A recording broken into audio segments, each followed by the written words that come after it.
Welcome back. Okay, so as promised, I want to talk about the winning streak for the Nashville Predators that's currently going on. They're at 18-10-1 now through this winning streak. At home, they're 9-5. Away from home, they're 9-5-1. So they're good at home, they're good on the road. And this is the standard for teams that are pretty high in the standings right now. Almost all of them pretty good at home, pretty good on the road. And it's a pretty simple formula, right? Find the way to play that gives you the best chance for success and be able to employ that both on your own ice and on the opposition's ice as well. They're second in the Central. They're tied with St. Louis in points. They've got more wins than St. Louis.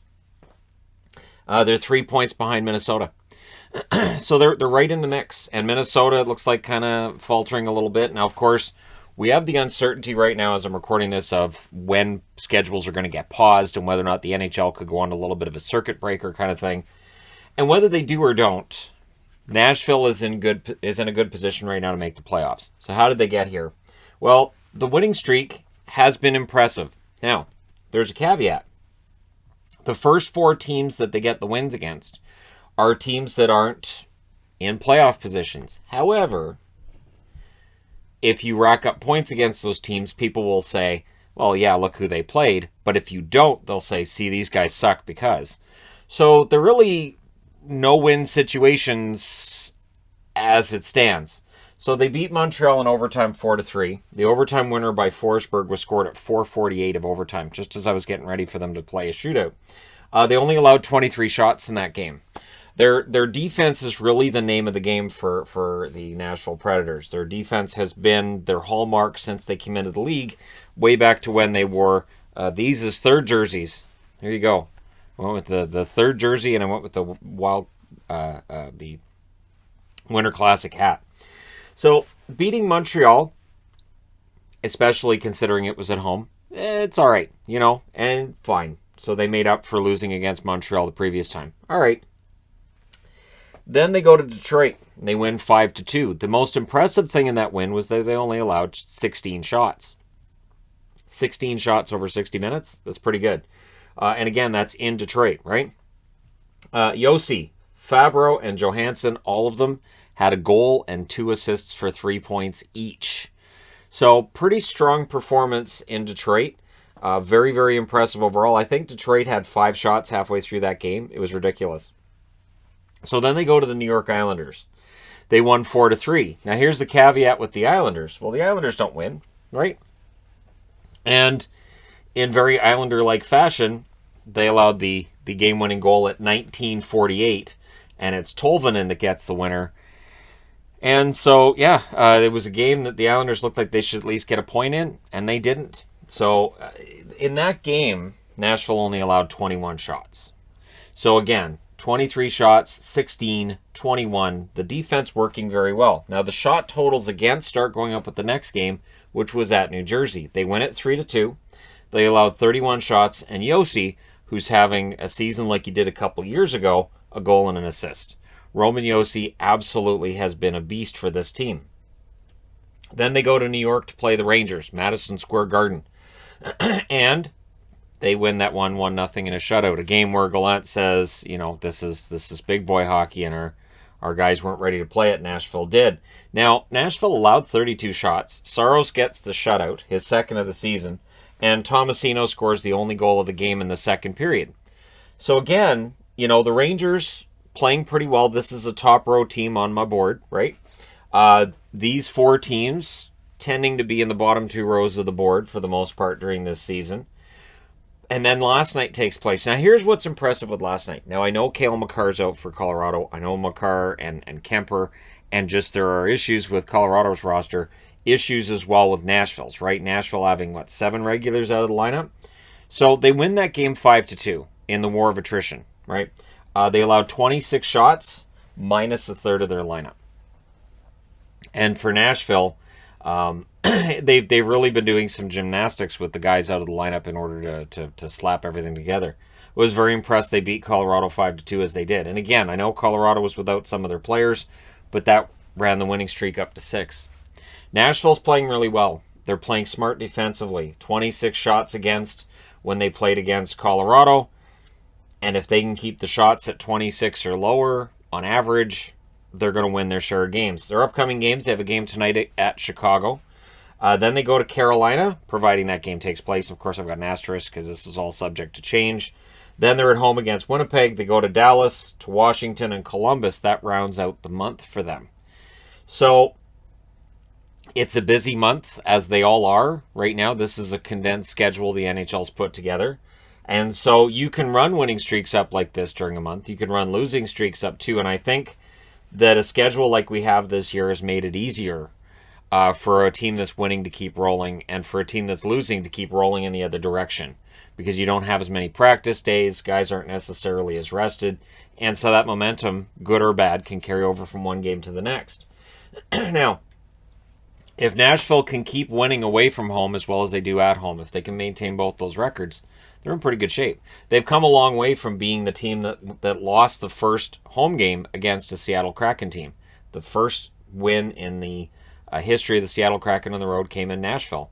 I remember thinking, maybe this is going to be a long year for Nashville. And the interesting thing being, I think I predicted them to be 7th in the division. I think I had them ahead of Arizona only.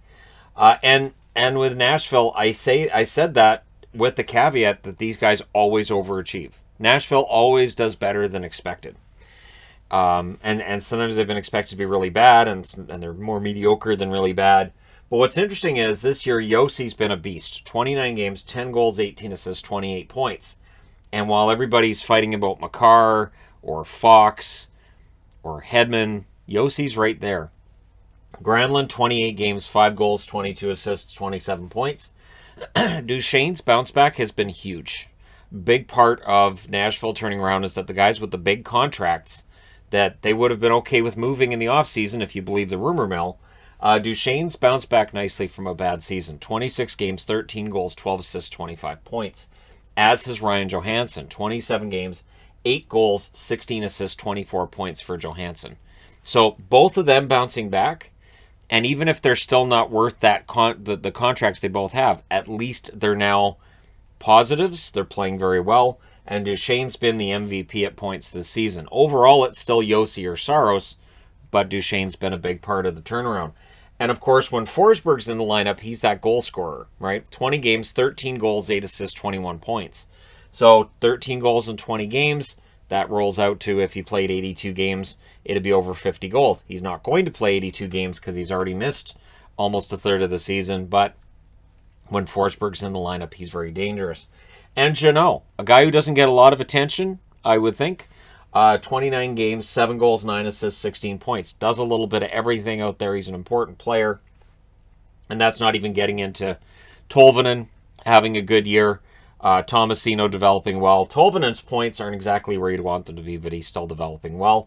And Carrier, who they thought was important enough to protect from the expansion draft. One of the few teams to protect 4 defensemen. Carrier showing that they were right to have faith in him. 26 games, 2 goals, 9 assists, 11 points. He's a plus 11 as well. So Carrier's been very good.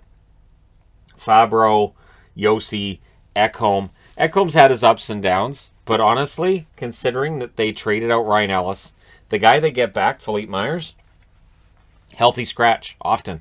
So despite that trade not working out, Nashville's still above water. David Poile still looks like a very good GM. And it's funny how you can lose a trade and people don't complain about it when the team still does well. If the team was doing really poorly, there would be some complaints about the trading of Ellis. It may also help that Ellis has barely played this year for Philly, right? So the goaltending, Saros has been fantastic. 14-8-1 on the season, .925 save percentage, and 2 shutouts.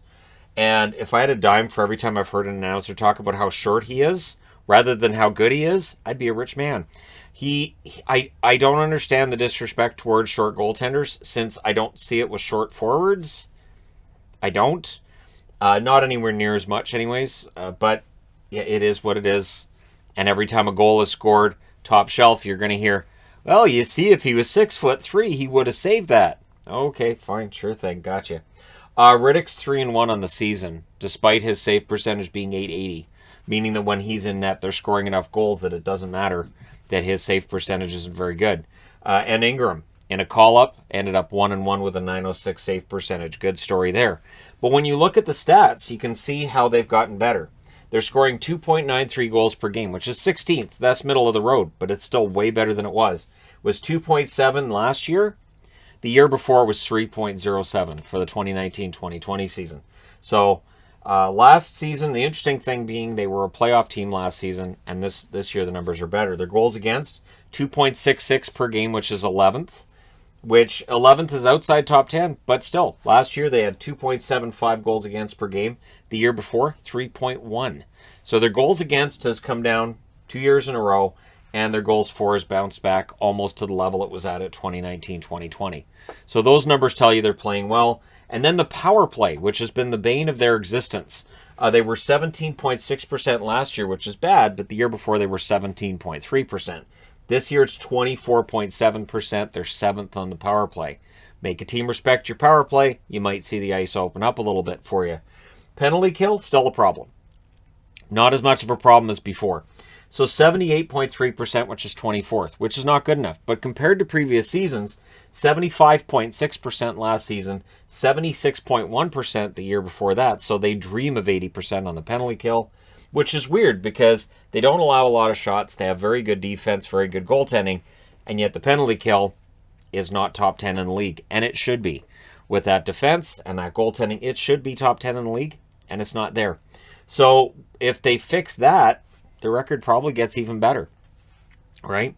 But they're playing very well. Right now they look like a playoff team. You can guarantee there's a couple of teams that are cruising along right now that by the end of the season, if we get that full 82 games in, we'll probably be on the outside looking in. I don't know that I put Nashville in that category now.